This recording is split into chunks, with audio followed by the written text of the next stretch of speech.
Assalamu alaikum. Once again, welcome back to my channel Brain Gain. We are dealing with the FSC Part 1 Maths, and in this lecture, basically in the previous lecture, I was working on trigonometry part, but on the request of some uh, friend, some followers, they requested for the chapter 4, and on the special request today, I decided to just quit for the time for the quit for the time about trigonometry part and just start with the chapter 4. तो अभी हम chapter 4 FSc part 1 maths की तरफ जा रहे हैं. तो it is all about just the quadratic equation. In the general cases, I will be just writing equations as eq dot.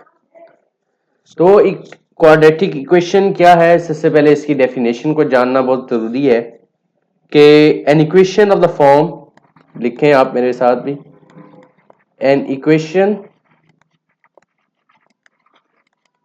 Of the form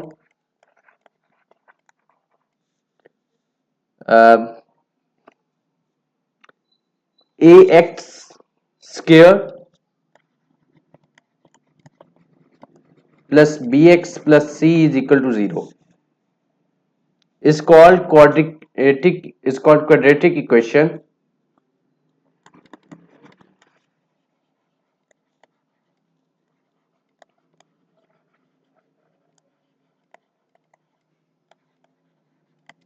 where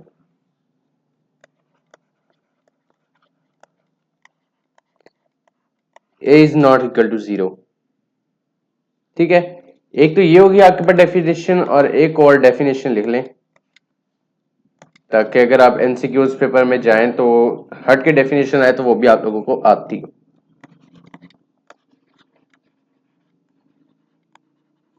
A polynomial with degree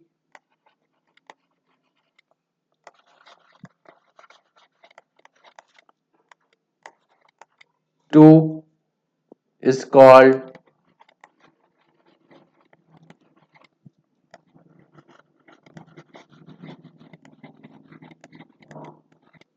quadratic polynomial. So that was.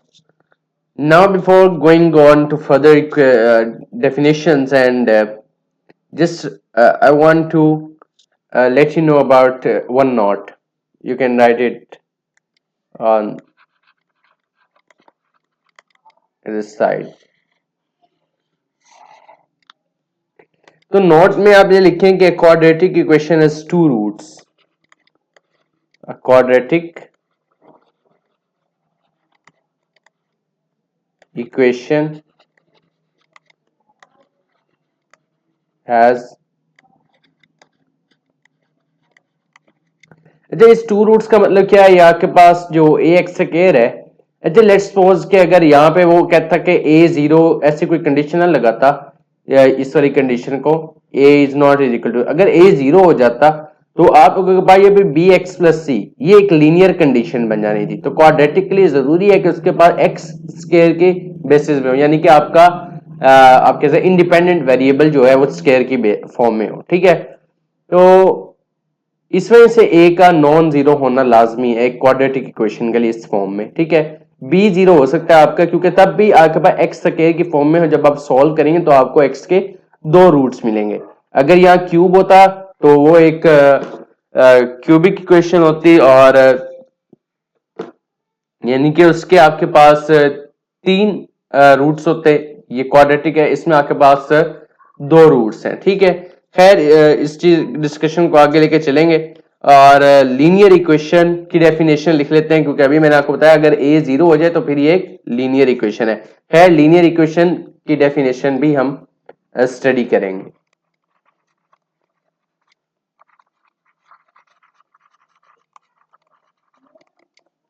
So linear equation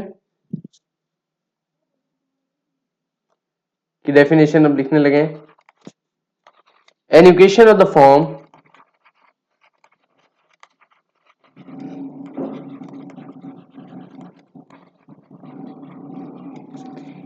A x plus b is equal to 0।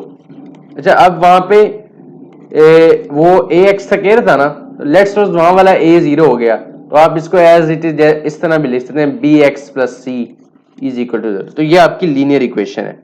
N equation of the form this one is called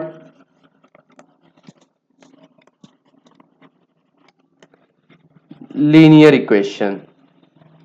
okay, और एक और बात लिख सकते हैं हम,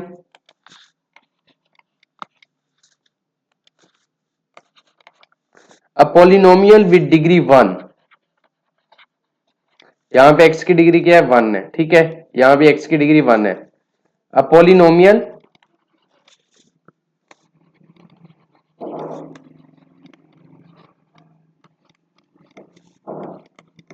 with degree 1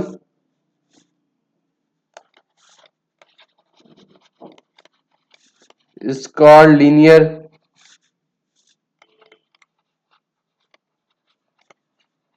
equation. Linear equation has,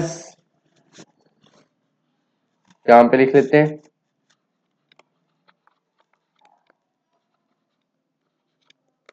linear equation has only one root। ठीक है, जिस तरह क्वाड्रेटिक में 2 रूट्स थे, यहां आपको x की एक ही वैल्यू मिलेगी। लेट्स सपोज अगर मैं इस वाली इक्वेशन को सॉल्व करूं तो मुझे देगा x is equal to minus b over a. ठीक है, इसी तरह डिग्री 3 हो जाएगी। तो चलिए इसको भी देख लेते हैं, अभी रेज कर देता हूं इसको, ये एक पॉइंट है, इसको लिख लें।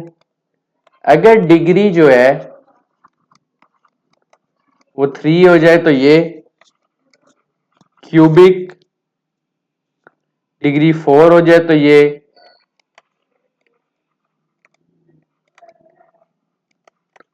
क्विंटिक, डिग्री 5 हो जाए तो ये पेंटिक, and so on like this. तो इसके बाद जो है हमारे पास एक और नोट है, the graph of quadratic equation. ये बातें याद रखना जरूरी है एमसीक्यूज पॉइंट ऑफ व्यू से। The graph of quadratic equation is parabola. ठीक है, पैराबोला कुछ इस टाइप का होता है, ये एक्स स्क्वायर टाइप इक्वेशंस जो होंगी। और the graph of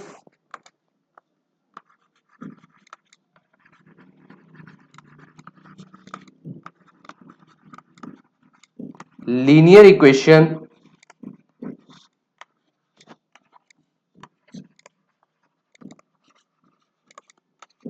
is a straight line. ठीक है, some more points are needed to be discussed here, but before I will raise all this, you will just point out the note.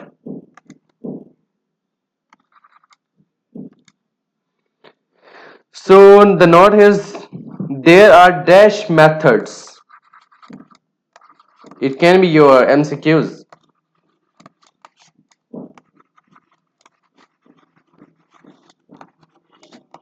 To solve, हम हर method को detail में discuss करेंगे इंशाल्लाह। The quadratic, there are dash methods to solve quadratic equations। ठीक है, कितने methods हैं हमारे पास, चलें, आई थिंक दे आर 3, और वो 3 में से पहला कौन सा है, दूसरा कौन सा है, तीसरा कौन सा है।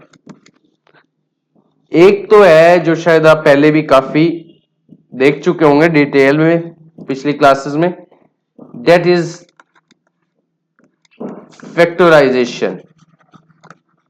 एक और है, वो आपने पहले काफी देखा होगा पर बहुत कम उसके साथ डील इन किया होगा, दैट इज कंप्लीटिंग स्केयर, इसको भी हम डिटेल में देखेंगे इंशाल्लाह। और चौथा है, ये भी आपने डील किया होगा पर भूल भी सकते हैं इसको, so interest is necessary, quadratic formula. अच्छा, ऐसे करते हैं। अब इसके बाद हमने एक्सरसाइज 4.1 शुरू करनी है, वो हम नेक्स्ट लेक्चर में करेंगे। अभी इस लेक्चर में आप इन चीजों को ज़हन नशीन कर लें, फिर आगे हमारे पास फैक्टराइजेशन भी आएगा, कंप्लीटिंग स्केयर भी आएगा और क्वाड्रेटिक फार्मूला भी आएगा। तो इस लेक्चर के लिए इतना ही। तो अभी तक के लिए ना, thank you for watching and may God bless you. Allah Hafiz.